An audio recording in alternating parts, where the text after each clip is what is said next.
My CV update. I'm no longer with Global Business Coalition, but I am at the George W. Bush Institute, and we're doing some cool stuff on global health. I want to start where Helen ended, which is to thank all of you for the work you've done. And I think one of the unique things about results is it's important what you're going to do tomorrow here in Washington, but at least in this country, what matters the most is what you do in the districts and at the ground game level.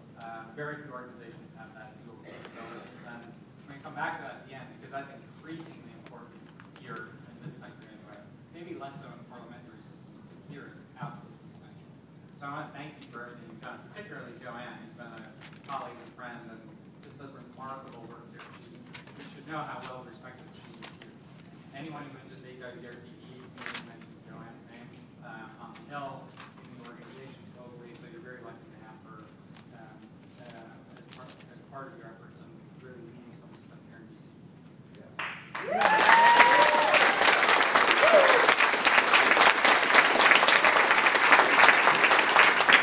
I also want to thank and congratulate my good friend Helen for a fantastic replenishment and really setting a great stage for Gavi. And she said it wasn't looking so good about a year and a half ago. Her leadership really remarkable, and she did the same thing up the front and managed to help transition there. Joanne asked me to talk a little bit about where we are in global health, at least from a U.S. context, and some of the challenges ahead. And more than the challenge is the opportunity. She asked me to talk about HIV, TB, and malaria, which is a lot, so I'm just going to do cursory stuff on some of that, probably spend a little more time on HIV. But we really are, I mean, think about where we were 10 years ago and think about where we are today. We are on the brink, we're at the cusp of what could be a remarkably historic time. The last 10 years has been spectacular. It's unprecedented, not only in health, but in development. The resources, the programming, what has happened is extraordinary. But what's most important, and this is, Helen kind of touched on this, is people tend to say, oh, we're done with that, let's move on, when we actually are just at the point of being able to make a truly dramatic and historic difference. And helping people understand that, whether it's tomorrow or your activities in the districts, are incredibly important. I'll just say a couple things about HIV, TB, and malaria on that. HIV can be, and I'll be a little biased here because this is where I grew up, but the last 10 years, in particular the last 8 years, have just been breathtaking. And I want to talk a little bit about it because we're at a different moment, and we're almost at the same historic moment. So you all probably remember, I love the Millennium Development Goals, but when they did that HIV MDG just 10 years ago, people said treatment wasn't possible. We actually have people saying that Africans were too poor and uneducated to manage something as difficult as chronic HIV. And the slander was compounded by people saying that Africans were so promiscuous and couldn't possibly control their needs. Just base, crass, horrible stuff. But it was being said by the so-called experts around the world in major international forums. And because of that, we didn't have a treatment goal for HIV. Now, some of that beneath was concern about resources. But really, there was this really paternalistic sense that these people just couldn't do it. And that had to be broken through.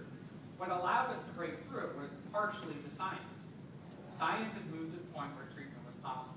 And when President Bush launched PEPFAR, he specifically in the State of the Union said it is not moral to have this technological opportunity and let 30 million people die because we don't think they can do it or because we don't want to spend the money.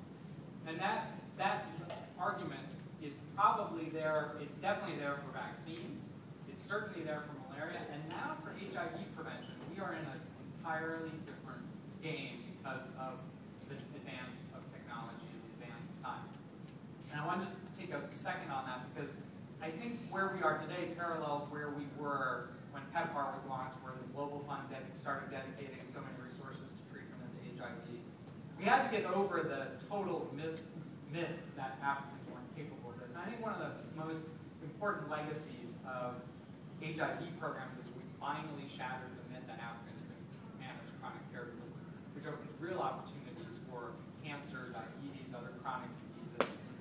But we really needed to get over that by saying, we're talking about first of all, you can't slander an entire continent. But secondly, if you ever spent a second there, you know that you will encounter the most talented, innovative, creative people. If you just support them a little bit, they'll change everything. And as the Global Fund, Gavi, PEPFAR has moved towards just supporting countries to own their problems. That's a really important thing because there still is this sense of we still have to go in and do it all, and we can't possibly do that, and we have lots of other problems. That's not what this is about. This is about supporting them to solve their problems, and that's key to the so-called sustainability word that we throw out a lot.